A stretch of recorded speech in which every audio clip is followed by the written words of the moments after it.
Eat the rich! Eat the rich! Oh my god, guys, we have to eat the rich! This is a ridiculously prolific saying. We don't need a handful of people doing zero waste perfectly. We need millions of people eating the rich. I have a feeling that this was supposed to be a climate change thing, and it was co-opted to be Eat the Rich. The font's not quite right here, but still, it is definitely how they feel. If there's one thing the left gets consistently right, it's that there are elements of the rich that actually hate the poor. They actually view their accumulation of wealth as a signal that they are worthy to run the entirety of society and the world. And they absolutely equate populist objections to their ideas as extremist attacks against them. And if it's against them, well then it's against all of society, isn't it? That is how these people think. That's why you get such bizarre headlines as this. Charles Koch teams up with George Soros, Patreon, and Airbnb to fight online extremism. Because it doesn't matter if you're on the extreme left, like George Soros, or the extreme right, like the Koch brothers. The rich have a grand vision for society, and they're not going to let something as pesky as the working class get in the way. This article, by the way, talks about the After Charlottesville Project, and it's basically the headline billionaire philanthropists teaming up with big tech in order to censor what they subjectively view as extremist content on the internet. But it's not just that. All the shady stuff that the left thinks the stereotypical fat cat does probably actually happens. Funneling money into offshore accounts? Absolutely. Exploiting third world labor to drive down costs, and bending over backwards to authoritarian regimes while doing so. Absolutely. You must have all heard about this, right? Apple, Samsung, and Sony among 83 global brands using Uyghur Muslim forced labor in factories. This is a case of multinational corporations actually using slavery, and we can definitely call it slavery. The Uyghur Muslims are currently being genocided by China. What they do is they arrest them on a trumped-up charge. The charge usually being something like being too Muslim or not being communist enough, some BS like that. Resisting Sinicization, maybe. And then, once they're in the prison system, they're put to work. So everyone seems to be okay with forced labor since they're technically criminals, even though they haven't done anything wrong. Here's the list of all 83 companies currently exploiting Uyghur slave labor in China. Abercrombie & Fitch, Acer, Adidas, Alstom, Amazon, Apple, Asus, Bike Motor? BMW, Bombardier, Bosch, BYD, Calvin Klein, Candy, Carter's, Cerruti 1881, Changan Automobile, Cisco, CRRC, Dell, Electrolux, Fila, Founder Group, GAC Group, Gap, Geely Auto, General Motors, Google, Goertech, H&M, Haier, Hart Schaffner Marks, Hisense, Hitachi, HP, HTC, Huawei, iFlyTech, Jack & Jones, Jaguar, Japan Display, LL Bean, Lacoste, Land Rover, Lenovo, LG, Li Ning, Marks & Spencer, Mayor, Mizu, Mercedes-Benz, MG, Microsoft, Mitsubishi, Mitsumi, Nike, Nintendo, Nokia, The North Face, Oculus, Oppo, Panasonic, Polo Ralph Lauren, Puma, Roe, Psych Motor? Is this related to Bike Motor? Samsung, SGMW, Sharp, Siemens, Skechers, Sony, TDK, Tommy Hilfiger, Toshiba, Toshiba Tongfang, Uniqlo, Victoria's Secret, Vivo, Volkswagen, Xiaomi, Zara, Zynga, and ZTE. So whenever the right wing of politics says that there's nothing wrong with the uber rich, I don't want to hear it. Everyone is capable of absolute evil, and that includes people with money. And the CEOs of each and every single one of these companies is currently profiting off of slavery. So I get it when some people say eat the rich. But at the same time, I do have to say, hashtag not all rich people. PewDiePie exposed an entire generation to anti-Semitism and racism, and he's a multimillionaire. Sorry if I don't cry when he gets robbed. I can't believe this is a controversy on the left. How exactly do you think the revolution is going to go down? We ask them nicely? And here's the fundamental problem with the left's view on this topic. PewDiePie is a multimillionaire. However, from what I've seen, he definitely takes care to make sure he's not exploiting anybody. All of his merch isn't made in a Chinese sweatshop somewhere. It's made in Canada by a company that actually pays their workers a fair wage. And then you get people who go mask off this hard. This is over somebody protesting Buttigieg by promoting his hanging. Jesus. Can you let me know why there's a screenshot floating around of you promoting the hanging of the first major LGBTQ candidate for president? Please tell me this is fake. Because if it's not, that's going to be an issue. The DNC would surely need to get involved.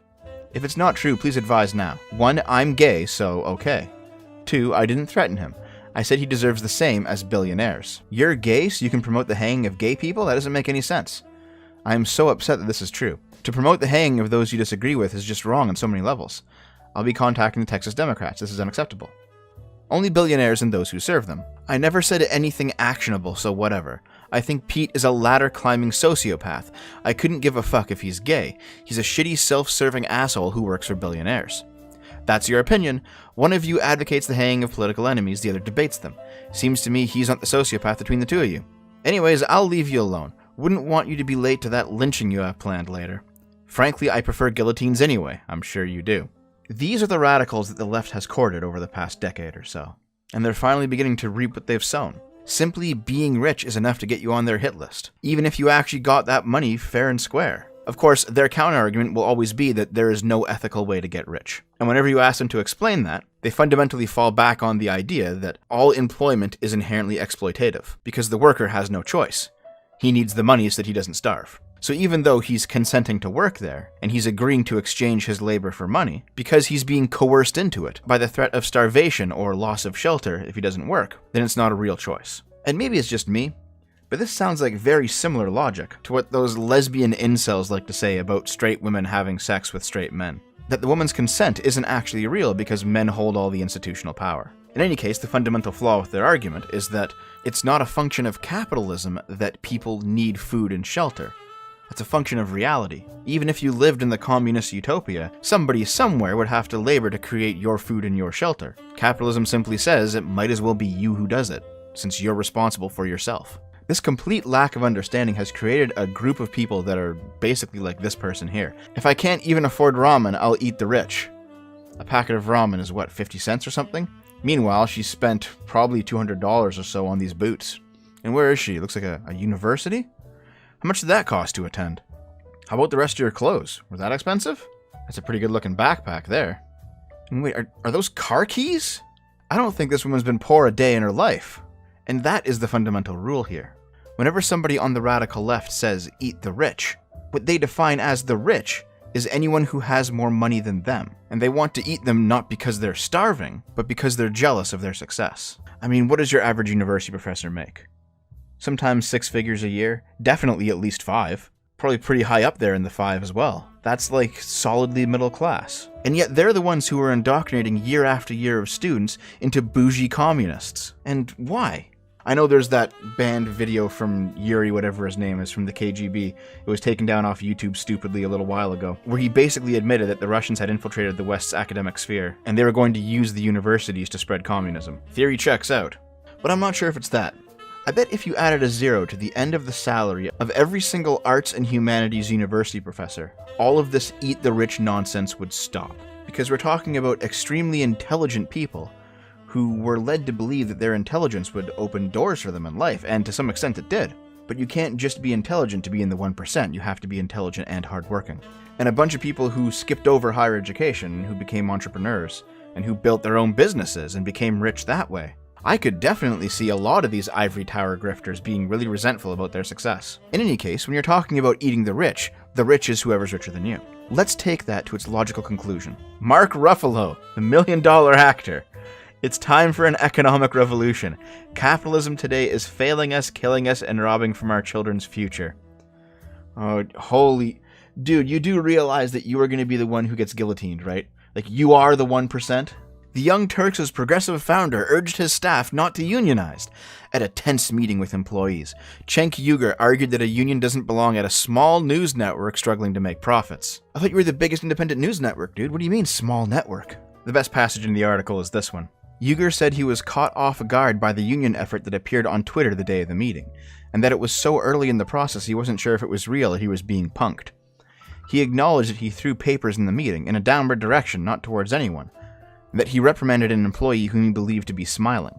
According to staffers, Uygur said it would be funny later. An anonymous statement they found unsettling. He told HuffPost it wasn't meant to be a threat. The person smiling seemed to be openly mocking the idea that the company might not survive after 18 years. And we put all this blood, sweat, and tears into it. I don't find the idea of us going down funny. Well, that's the difference between a worker and an entrepreneur, isn't it? Somebody who owns a business and somebody who's just punching time. They don't care about your dream, Cenk. This is why business owners always object to the idea of the collective ownership of their business, the collectivization of the means of production. It's because some people just don't give a shit. They will destroy your business, destroy your livelihood, and then go get a job somewhere else. They don't care. They haven't put into it what you've put into it. They weren't there like you were, working all by yourself trying to make the thing get off the ground.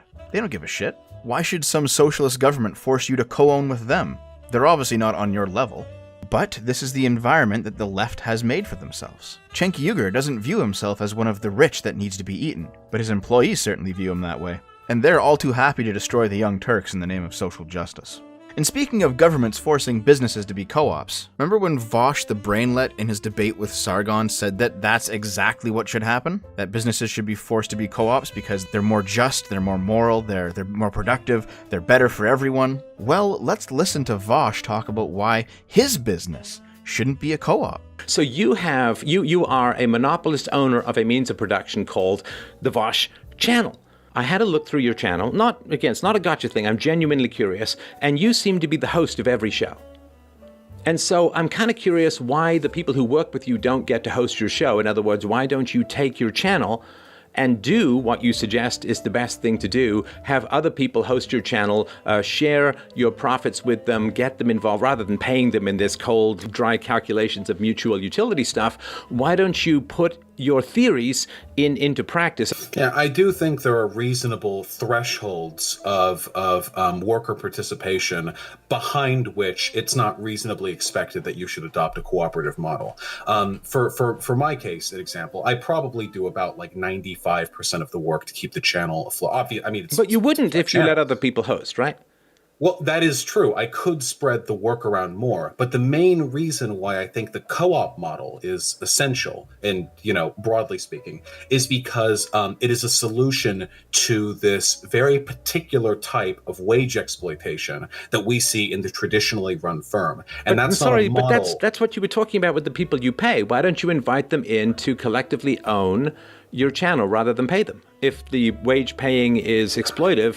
Yeah, because I do not think that the exploitation model is descriptive when we're talking about people who aren't expected to supply consistent wage labor to whatever firm it is they participate in. So just because a person, for example, like I might shoot them a message on Discord like once or twice a month or something and be like, hey, can you cut down this video from the DNC debates? I'll give you $200 or $300. Just because they have that level of engagement. While I do agree there is a fundamental level of inequality in the relationship between us in that bargaining system, I don't believe that type of exploitation is one which should be ameliorated with a worker-owned collective. Now, I will say... Wait, so it's for other people, not for you, right? Well, no, I hardly think the way I run my channel is in any way comparable to like a business. His fundamental argument here is that I'm not rich enough. It wouldn't work for me. I'm not the rich you should be eating. And then, of course, there's Bernie Sanders saying millionaires a lot less often. In 2016, he was all about taking on the millionaires and billionaires. This time around, though, he only talks about the billionaires. Millionaires, billionaires, billionaires, billionaires, billionaires, millionaires and billionaires. Oh, Sanders himself became a millionaire in 2016 as he vaulted into the national consciousness. Book deals drove more money into his pockets. I see. Standing up to the billionaire class. Billionaires, billionaires, billionaires, billionaires, billionaires, billionaires, billionaires, billionaires, billionaires. I wrote a best-selling book. If you write a best-selling book, you can be a millionaire too. With those words, Bernie Sanders acknowledged on Tuesday that he has joined the ranks of the millionaires and billionaires he has vilified for most of his career. It's just that simple, isn't it? Hey, all you poor people out there, all you people saying eat the rich, just write a book, you can be a millionaire. It's okay. Bernie Sanders says so. What's going on here is that it becomes harder and harder to advocate for socialism, for high taxation, for the redistribution of wealth, for collective ownership of the means of production, any of this nonsense. It becomes harder to advocate for it the richer you get. Because the richer you get, the more work that you've put in. And as soon as you start putting in work, one, you don't want the rewards of that work taken away from you by the state, and two, you start to care a whole lot more where your tax dollars go. The people at the bottom, a lot of them just don't care. They don't give a shit. It's Obama phones to them, man. It's the government giving them stuff. Now, this isn't universal. Obviously, there are some poor people out there who just can't catch a break. And not only would their lives be better if they had some kind of assistance program to lift them out of poverty, but they would make the lives of those around them better as well through their own work, if they were just given a chance. Those people exist, but we can't pretend that's everyone at the bottom. And in much the same way, we can't pretend that everyone at the top, they're all just saints as well. People who started businesses solely to create jobs and make the world a better place. No, they can be just as evil and exploitative as everyone else. In much the same way, the working class is not this group of completely pure-hearted people. And this whole eat the rich thing, it really does just boil down to people being jealous of those more successful than they are. There may be good reasons to hate what some people do with all of their wealth, but there is absolutely no reason to believe that if that wealth were redistributed and given to those in the bottom rungs of society, that they wouldn't do the exact same thing if they could. But nonetheless, the attitude eat the rich still persists. So, who are the rich, anyway? And I don't mean somebody who makes more money than you. Who are the actual rich? Are you in the world's top 1%? A $32,400 annual income will easily place American school teachers, registered nurses, and other modestly salaried individuals among the global 1% of earners. What these activists claim to be working class or lower middle class or whatever, they are the rich. There are, of course, people much richer than that. There are the hyper-rich. There are the 1% of the 1% of the 1%. But the entire rest of the world is looking at the West with envy, including all of those rich kids who are too dumb to understand that they're calling for their own heads. Should there ever actually be any kind of worldwide communist revolution, and let's be honest, there's never going to be, but let's say that there was one, and let's say that it stuck to the values of communism. Every single person who has said eat the rich is going to find themselves on a chopping block. And the only thing standing between privileged Marxist college kids and the abyss is capitalism. You're welcome.